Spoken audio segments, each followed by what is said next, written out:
what advice would you give to a player who, let's say, loses the match mentally before they step on court, like losing points consecutively, or they have a mental block when it comes to playing the same person they've lost to, that kind of thing? Firstly, I think it's important for a player like that, because I think we've all been there coming from a small country like Trinidad. I could tell you that. What? Somebody from the USA? What? Somebody from China? So, we know what that's like. We didn't even have to ask. I think it's important for them to understand first where that creates that fear and that doubt. Is it like I just said, because we know that in all sports, we just know that they're competitors. It's like, let's picture right now Olympics is going on and you know you're running the 100 meters and you know you have to run against Jamaicans, you know, Shelly and Yeah. Fraser Price is there, you know, and I'm sure it happens even to the best, and they know what they're up against. They know the times they've been putting up all season. Everybody does that because they keep track of that. They have to know because they know their times. They know what other Yeah. people's, you know, at least some athletes do that. So I think they need to understand first. It's important, I would say, to understand what is creating that fear and the doubt, then that's making them that afraid before they even step on the court. And I would suggest that with an athlete like that, that we work on building their self-efficacy levels. So once they get to understand, and that means that the self-efficacy is about them having a strong, positive belief in themselves that they can accomplish their goals. So if before they step on, it's because they're lacking that confidence, that self-efficacy, that belief in themselves that they can do something because they're training and they know what they're putting out. So it would be that I would let them try to look at that first and examine and become self-aware. Why are you so afraid before you step on? Aren't you prepared? Are you not preparing yourself? You know, you ask certain questions because then if you're not, then you have to ask yourself, well, am I ready for this?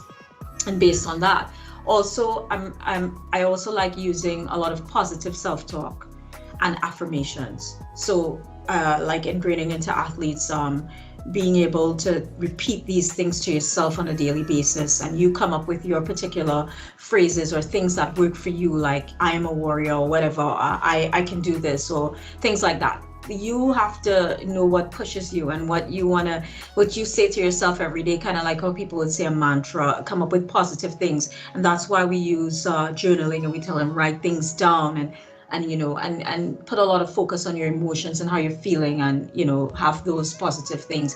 And sometimes I would say as well, it's a matter of just basically having that athlete look at their technical and their tactical strengths and weaknesses.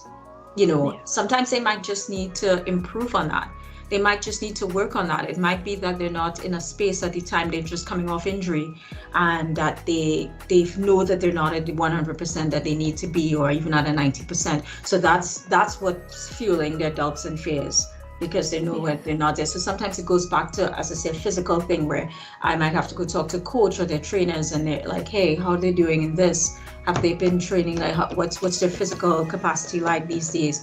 And so it's a combination of things, but you know, really just looking at a holistic view, that also helps us to be able to give them the best guidance possible, and you as well as the athlete. That's why we need to get as much information. The more information you can give us, and be honest and truthful with us about what you're really doing every day.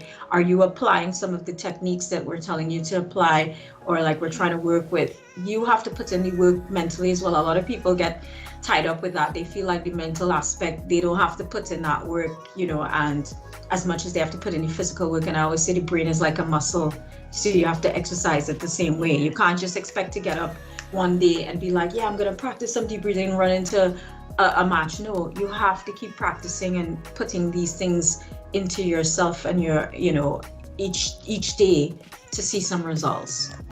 Yeah. We see in a lot of things like, mental health and mental preparation coming at the forefront now in the sports Yeah. world, especially at the Olympics.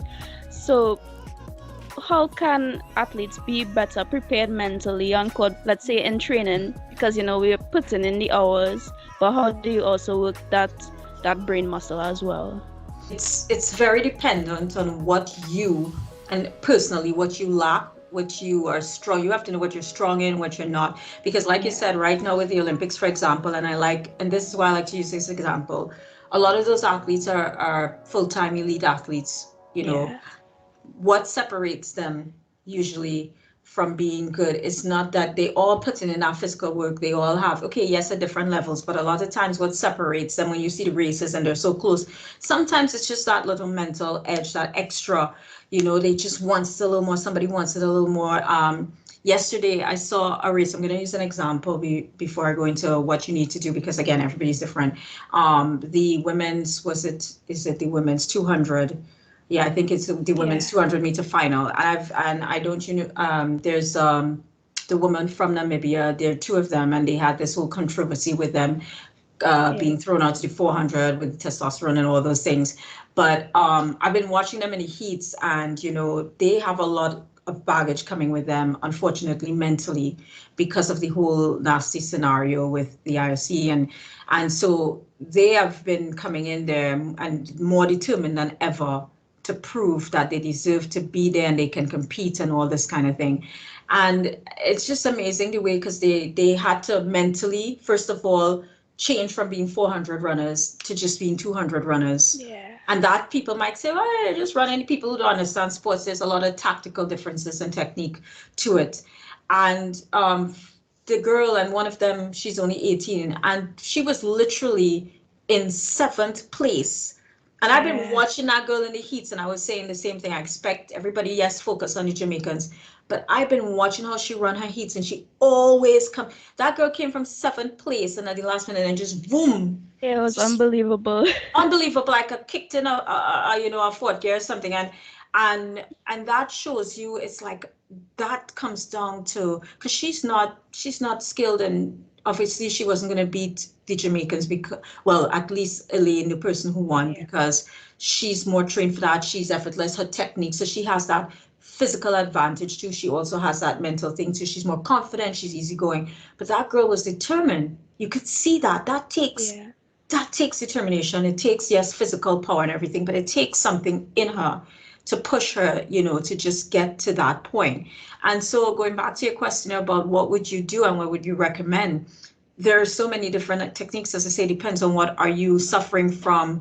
Like I said, fear. Okay, why are you afraid of competing? Well, because I have to go up against these Jamaican women in any thing, and I know they're so fast. So sometimes I think like imagery, the use of imagery, which is like looking at using like just images in your head and replaying and seeing yourself. So in this case, if you're a runner, now there are different types of imagery. You can do kinesthetic where you feel or whatever, but if you're a runner, you can see yourself in your body running and seeing victory. So you want to do mastery, you want to see yourself being successful. So that makes you feel more comfortable, that you can see yourself doing the right techniques and everything is okay.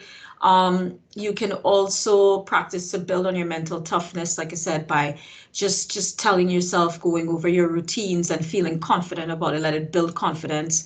Build your motivation. So you use techniques to build your motivation. If you need to look at videos from the past or other athletes that you look up to, that see inspiring stories, little things like that that get you motivated, that can help you in the slightest way of just being mentally prepared. Or if you're an athlete, like we said, that suffers from a lot of anxiety, apart from the deep breathing I mentioned, there's also something called progressive muscle relaxation, a technique that you use where you use different parts of your body, where you tense up and you count, and it's all and breathing, and you let go to release, to try and get your body to get rid of the stress and the tension in your body. So different methods like that that you can use to help control and kind of get your anxiety, to calm down a bit. And yeah, so it just depends on what the person has going on, and you have to work with them to understand and just try different things to help them through, guide them through that process. Yeah. And I heard you mention, journaling a while back as well as imagery. Yeah. So do you believe that those two are like, well, let's say visualization and journaling are important parts of the process? Oh, definitely. I'm a huge advocate for journaling, and I like visualization as well. Now, visualization is a bit different from imagery, because imagery, you can use scripts, you can use more, like as I say, you can use the effect of touch and feel. And visualization is using more just like say images in your head and replaying things, but they're very effective. But journaling, and for those who don't know probably what journaling is, I mean it's pretty straightforward, it sounds like, but what it is that it's a process where you write down, we encourage athletes, get a little book or something, nothing too big. It's something that you can walk around with, put in your training bag, take with you all the time, have at your bed. And I always say that this so that you can take note of things, because what happens, we don't realize that emotions are quite short-lived. People don't realize that scientifically emotions Yeah. are. So sometimes things happen in training or in your performance or your race, and you might feel a particular way, but if you don't really write down the feelings at that time exactly or what happened to you, we tend to forget or something. So it's not, you don't get the real experience later on when you come to talk to someone like me, so that I can really understand genuinely. And even for you, because sometimes when you're going through afterwards, you're like, I really didn't realize I was feeling that way or I was thinking that way. Yeah. So journaling, it helps athletes to really review their past experiences more in depth with honesty and precision. So that helps them to keep themselves structured, to get organized. It helps them to provide me with more valuable tips, bits of information, so that it can add towards their development. It's very, very crucial. People don't realize. That's why I say sometimes even just during the day. So what did you do today? And when they go back, like I see that with athletes all the time, and little things that happened during the day, and then they didn't realize, oh, that's what affected me in training. Oh, that's what affected my performance. I didn't realize because I had done this, or I changed from doing this, and you'd be surprised. It's because they keep a nice little, nobody's saying you have to write a whole bunch, but just little things and points. And like I say, before you go to bed at night, you just keep it inside, like just reflect. It helps you to do some self-reflection as well. And Yeah. so that, like I say, especially for when you come to talk to someone like me, that we can go over it together and really get more in depth with what's happening with you. And visualization is very important. It's something that, again, me as an athlete, I use a lot. And again, I didn't know I was using these techniques, imagery and visualization. You're just doing stuff because Yeah. until I started, researching and studying, because me, I'm one of those people before a badminton match, I also do a lot of imagery. Like I see myself like a third person watching TV. I go through that thoroughly. Like I see myself playing my opponent. And what Yeah. that does is that helps to build my confidence. Like I see myself executing well and celebrating even like every single detail. I even see myself before. You can go so far as to help an athlete when they use visualization, going through their pre-performance routines, just everything, just literally getting dressed, doing whatever it takes down to fine detail, getting prepared, getting is what they're eating, drinking. It can go, there's no limit to it. And then Yeah. even every little thing, like I see myself with serve, doing everything, stopping and breathing, just everything. And what it does, it builds self-confidence. It helps you to be motivated, and it decreases the anxiety because you're like, yeah, I can do this. And also it's used to help improve some physical aspects, even as improving your motor skills, because you can sit on the bed, like I have this thing that I do. People probably thought I was crazy, like I just be in public waiting for something and they see me take my racket hand, and I'll just be doing things Yeah. like that, and because I'm just in my head, I'm just little things, and that it just makes you feel like, yeah, I'm ready to go, I'm confident, and it helps you to improve stuff. So very big advocate of tools like that, because I've seen the results, and I know that they're helpful towards an athlete. Yeah, I brought up that question because I recently watched a Michael Phelps interview, and I know he has. I don't hear a lot of athletes talking about it, but I know he always credits that to his success. Especially he talks about he doesn't only visualize things going right, he also visualize things going wrong, and That's a good point. yeah, and Yes. he talks about like he imagined like his swim cap breaking or his goggles, and it actually happened on the day, but as Oh he said yeah, it's like he relived it and he didn't he panic, was and he ready know, for it. yeah, and he knew Yeah. how many strokes to take and so on. Well, actually, it's funny. I remember doing some research back in the day about imagery, and that's why some people debated that imagery is not might not be that helpful, because you could, just like what he's saying, that you might see yourself doing wrong things and it might affect you. But I was going to say that I actually do the same. I actually, when I'm doing imagery, I see myself also losing points, because you know why? Just like what he says, it's also realistic. It helps me to, like, I like to see myself coming back from it, or like how I react to that as well helps prepare me for how I will react in a match. And he's very right. So then that helps you to prepare for dealing with when things don't go your way. And then we call that coping with failure or adversity. And that's one of the things that athletes struggle with sometimes. They don't know how to cope with failure because they're just used to everything going their way. And so very important, and that's a good point. So sometimes I do that and I see myself like maybe hitting a smash in the net or something, and then like how I deal with it, and then you're like, yeah, and you pump yourself up, and you know that you can tell yourself, so you mix it up and you see yourself at the end being maybe successful, but it really helps to prepare you to cope with failure and to understand that that's also important. Because like I said, am I going to win a match 21 love? What's most likely? No, it's not realistic. And so I also try to be very realistic on that end and put a genuine battle between me and the person, and Yeah. just relive it as realistically as possible. Because a lot of times, especially if I'm playing somebody at home who I know, because we have a small fraternity and I know their strengths and weaknesses and I've played them before, Yeah. so it kind of, you could kind of really play out a whole scenario with that. And you even see the crowd and the people coach them, everything, like you bring everything into it as real as possible. And it really does help you to kind of come to terms when you hit the court. Very valuable too, but I must add that not everybody has that skill. Not everybody Yeah. is able to visualize for some reason. It sometimes you can practice it, and that's why it's good to work too. You can try to help them, but not Yeah. everybody has that ability to use imagery and to do different types of imagery, as I say, and whatnot. But I find that hard to believe as well sometimes, because like I say, for me, it's so easy. I'm a person who's always, like you say, it comes so easily. But again, every person is different, so you got to find what works for them. Yeah.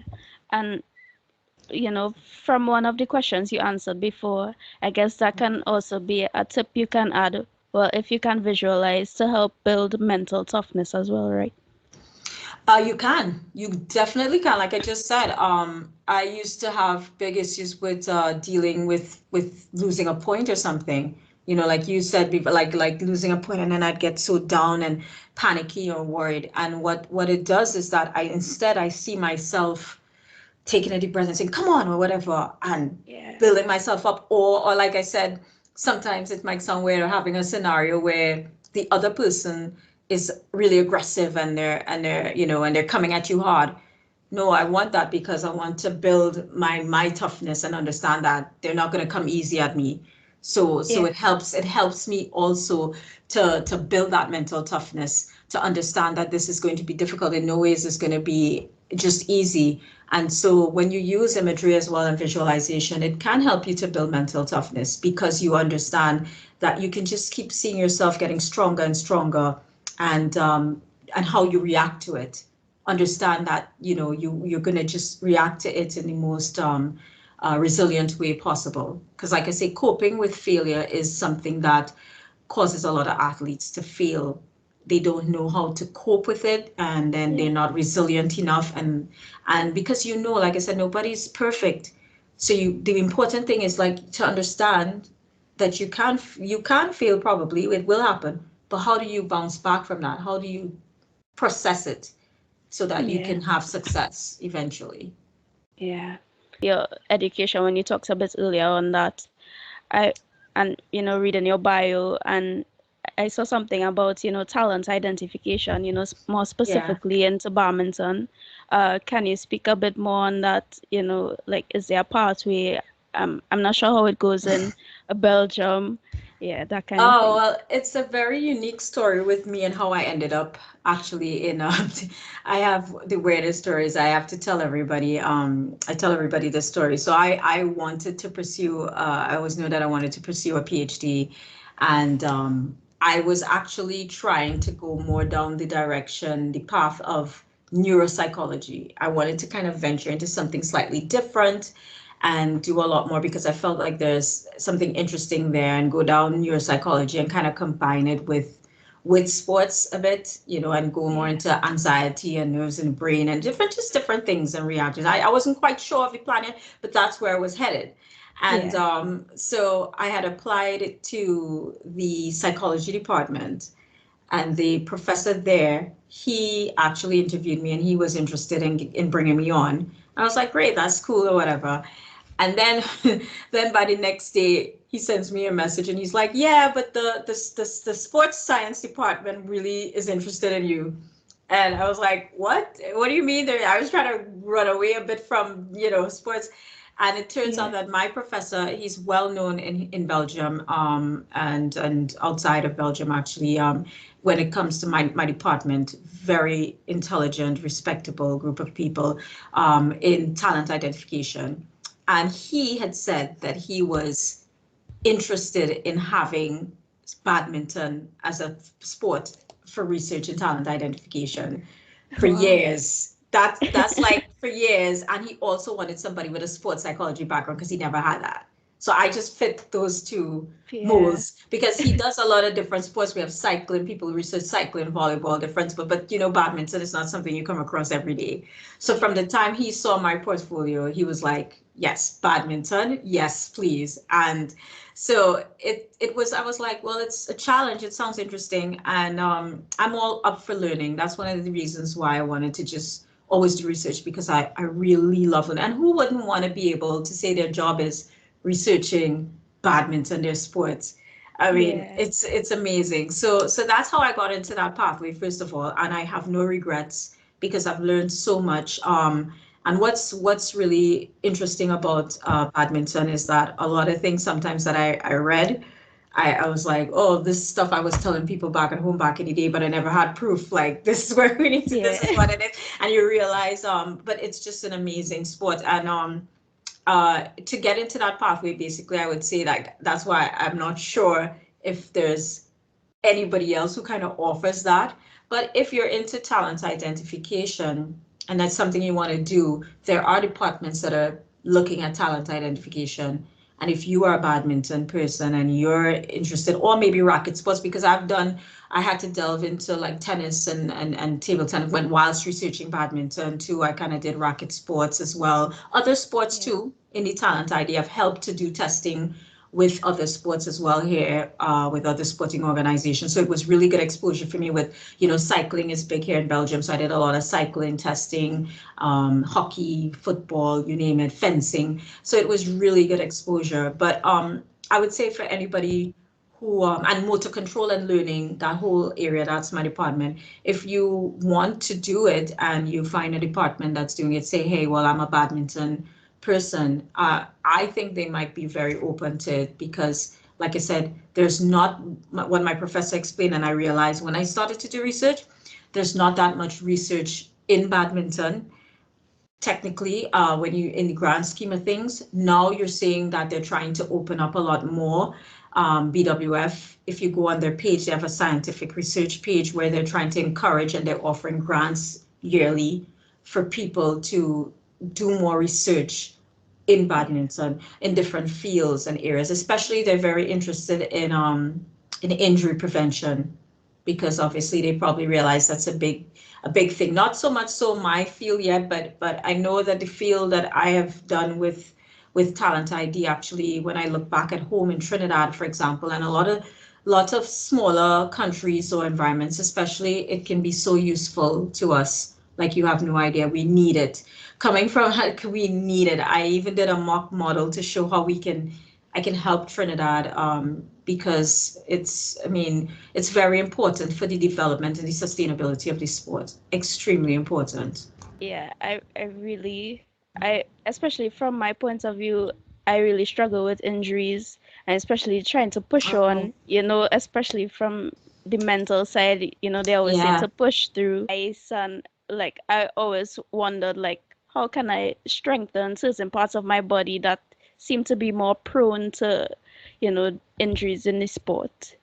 The thing is with that, I think in your case, if you find that is a shin splint a very recurring injury that you've had, because I've only had temporary shins, I've had them happen and just temporarily. Yeah. Back in the day, I've been fortunate enough to not really suffer from injuries in my sport. Let me, as they say, knock on wood. But just last night I went to play badminton and I kind of made a bad step and one of my ankles was like a little bit sore. I was like, ah, but probably just me getting old. But what I could say on that end, and I feel that this is something that happens in our country primarily because of resources. And I know a lot of us used to suffer with that. I think that, and this is something that you need to probably work with a rehab, a physiotherapist, and a strength and conditioning person. And I'll tell you why, Yeah. because of our surfaces, we don't play on the right surfaces, as you probably know. Yeah. You've been abroad to play, you understand that we have the unfortunate case of the concrete Yeah. surfaces. And I think that could contribute to your shin splint injuries a lot. And then, so with that being said, that you would have to work with also a strength and conditioning coach who understands the sport that you do, what you're doing, what you're working with, to help you strengthen the muscles around that area and things like that, to be able to probably withstand as much as possible. What I used to do Yeah. when I realized, for example, that shin splints were an issue back in the day for me, I started buying like those Dr. Scholl's inners, and I would Yeah. always have them in my badminton shoes to try and help absorb some of the shock from playing constantly on a hard surface like that. Yeah. And I find nowadays, well, nowadays I don't have that problem because I play on proper, so all the facilities here are equipped with the right surfaces. But I found that now, probably because I have so many years playing badminton, that after a while your body starts to talk to you. Is that what I find is that I have a hip thingy that starts to act up, like probably like I find like I have an uneven hip thing. And I think, and I've spoken to like a rehab person, that probably that's from years of play on hard surfaces and stuff. So you Yeah. find that things like that eventually, sorry to say, might affect people like us because of how we've been playing on them for so long. And so you'll find your back and different things like that starts to get, because I know a lot of us players back at home, some of them have back issues. we all do. Yeah. How we say, oh, we all, and you are too young to have that. So, it's something that, again, with your coaches, probably you have to check and make sure too that you're doing the right things to prepare before, that you're really warming up your body and doing the right things to make sure that you are preparing so that you won't, because I know shins are a hard, funny area because you just feel like it's just this hard, Yeah. funny area there. Like and it does hurt a lot. But like I said, I've only just had them temporarily. They just appear. There's one of those things that they just appear and then they just go away. So Yeah. yeah. So, but yeah, I would say with that, consult your team if you have a team.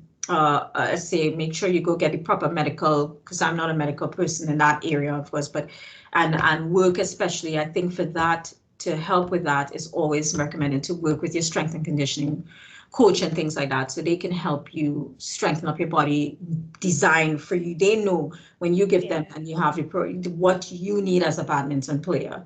What do you need? And we need a lot of core strength and things like that, and because we still need to be quick. It's the fastest rackets. But with the research I was doing, we found out a lot of the elite players, what we found is that they were always extremely fast, high endurance, and explosive. Those are some of the main factors from research I can tell you that badminton players tend to have, as you can see on what it takes to be a badminton Yeah. player.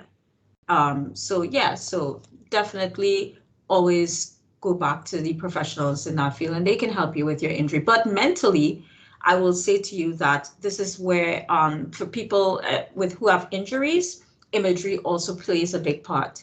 Imagery has been helpful. It's actually been used as a tool to help as a form of practice for players when they athletes when they get injured. I mean, mentally, imagery is very important to an athlete. Like I was saying, when they have an injury, because it's used as a form of practice, and it helps them to really stay in touch with what they can do when they're physically able to do it. So that's one way we use imagery to help athletes through. And also, again, I would have them look at videos and things like that of performing and to help inspire them and keep them motivated so that when they get ready and they get to that point, so they're watching the technical skills, the tactical things. And so when they get ready to a physical point, that they don't feel like they've missed out on anything. And it's one of the ways Yeah. that it helps athletes stay in tune and in touch.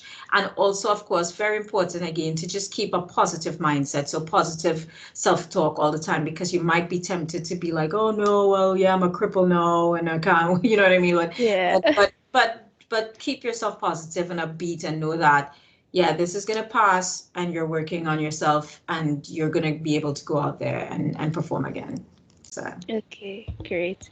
And just so that my laptop doesn't conk out on me again, I'll start to wrap up with probably one or two more questions. The experience balancing badminton and school and so on.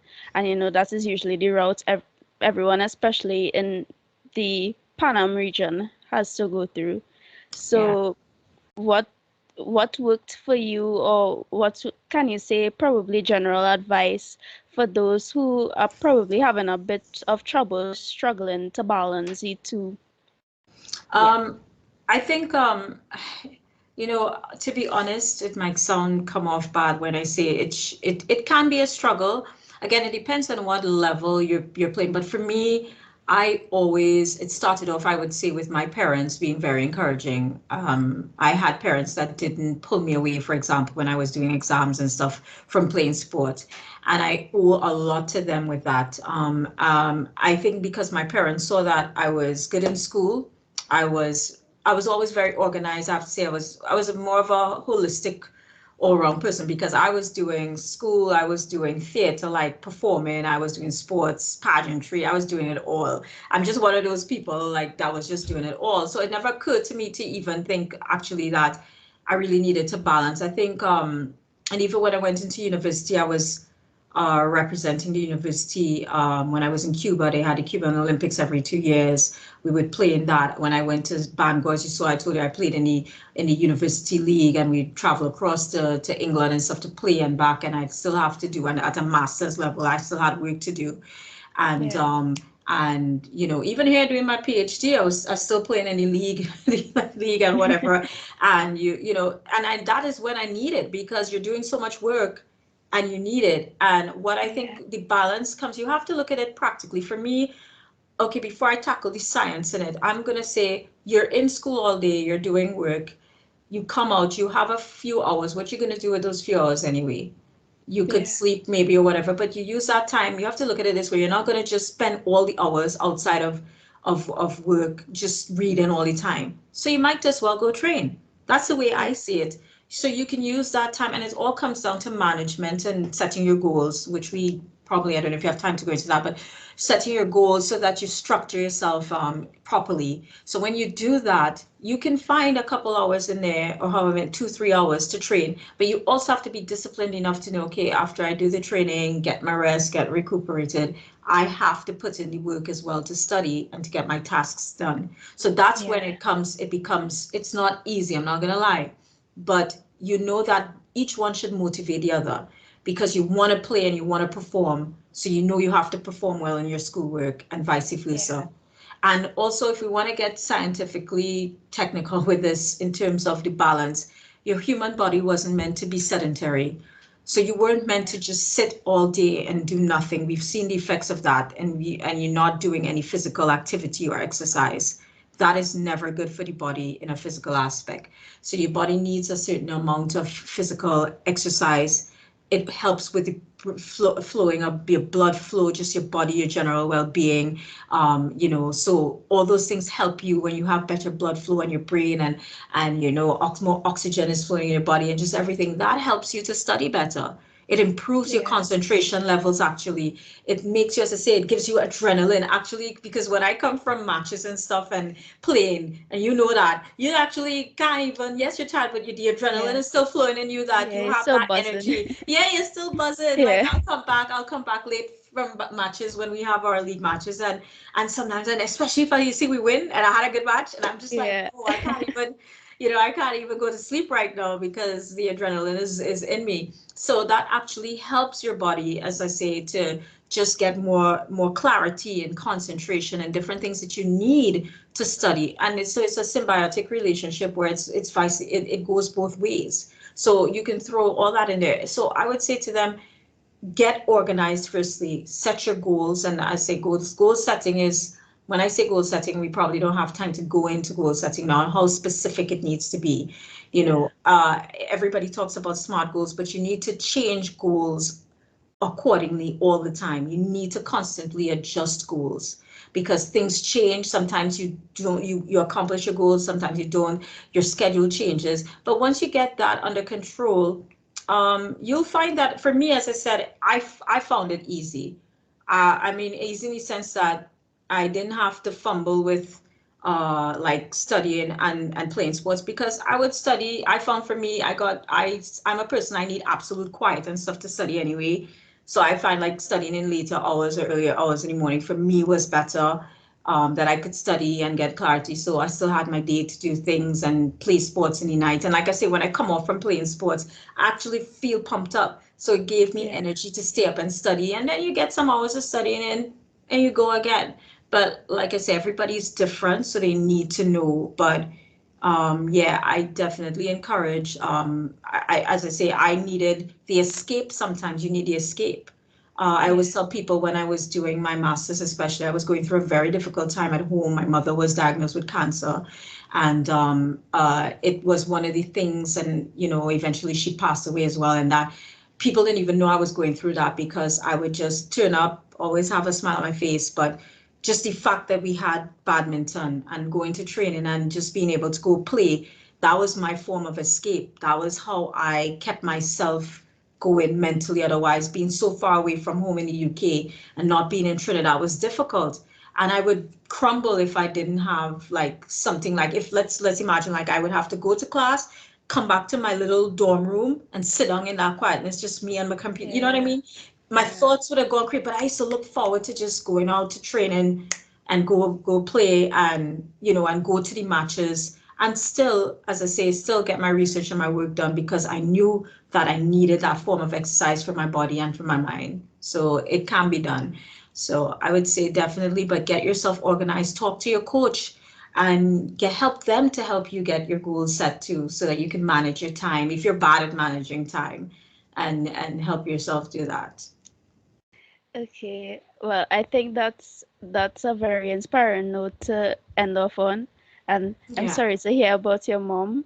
No, thank you. And I I just want to say that this were I guess I can say a couple of hours have been Oh, they don't know that you spent so long because we had some yeah. challenges. And that's the thing.